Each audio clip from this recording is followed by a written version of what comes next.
Nós estamos vivendo uma época em que há uma enorme discussão sobre os ganhos, as vantagens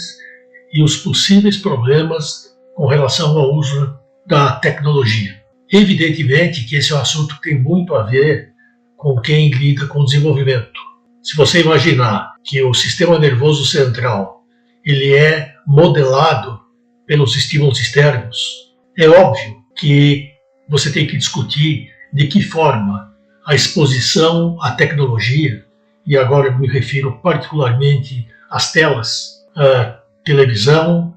tablets e celular, em que medida a exposição a essa tecnologia pode alterar para o bem ou para o mal, principalmente cérebros nas suas fases iniciais de desenvolvimento. Eu diria que não existe até o momento, de uma forma muito definida, o que é um tempo adequado para que uma criança pequena ou um adolescente fique envolvido em uma dessas tarefas.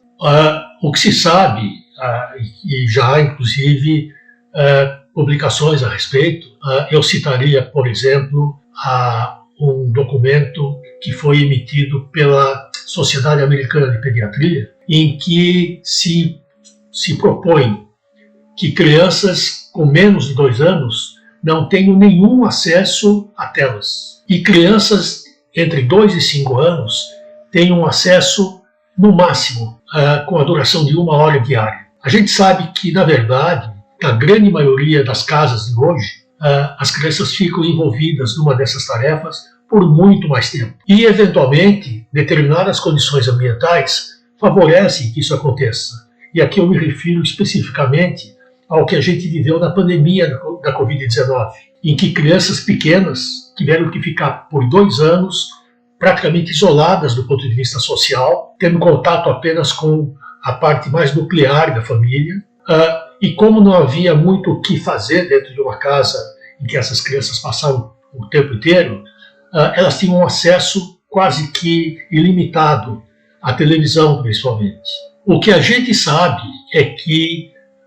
é muito provável que esses primeiros anos de desenvolvimento são os anos fundamentais para que a criança faça as primeiras conexões cerebrais referentes à atividade social, a como ela se comunica com os demais, a como que ela desenvolve uma comunicação. E essas habilidades seguramente não são favorecidas pelo fato de uma criança ficar por algumas horas à frente de uma televisão, em que a participação dela é extremamente passiva e que já há vários estudos mostrando que essas crianças têm uma habilidade verbal diminuída com relação a crianças que não tiveram essa exposição tão intensa. Então, na verdade, a gente não tem muita certeza das consequências dessa super estimulação por telas.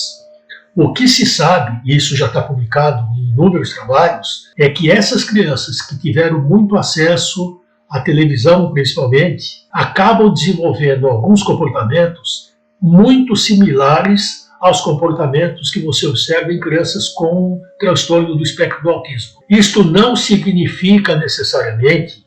que esse excesso de exposição determine o autismo. Isso ainda não está comprovado. Mas o que está mais do que demonstrado é que são crianças que têm um atraso no desenvolvimento da linguagem, têm mais dificuldades de socialização e têm comportamentos que, como eu disse antes, lembram algum dos aspectos do autismo. Se você aceita o que é hoje quase que universalmente aceito, que o autismo tem como causa uma combinação frequente entre fatores genéticos e problemas ambientais, é muito possível imaginar que numa criança que já tenha algum grau de predisposição genética para o TEA, esse excesso de exposição a telas, ou não necessariamente um excesso muito evidente, pode ser um gatilho que faz com que ela passe a apresentar um quadro clínico de TEA. Isso é apenas uma suposição, a gente não tem ainda muita certeza. O que se sabe também, através de alguns estudos que foram feitos há alguns anos atrás na Inglaterra, é que adolescentes que passam muitas horas na frente das telas em videogame principalmente, ou em TV, depois de algum tempo passam a apresentar também algumas dificuldades do ponto de vista de socialização, diminuem a tendência do contato visual, se isolam muito mais dos seus pares. E outra coisa que a gente tem que levar em conta é que um adolescente ou uma criança menor que passe horas na frente de uma televisão,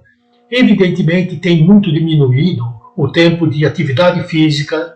ou o tempo que ele dedica a outras atividades que nessas idades são muito importantes. Então, ainda que haja uma série de dúvidas a respeito do que eu estou discutindo com vocês hoje, é preciso que se tome muito cuidado com o tempo de exposição das nossas crianças às telas de um modo geral. Seguramente não é algo que vai produzir resultados muito positivos a longo prazo.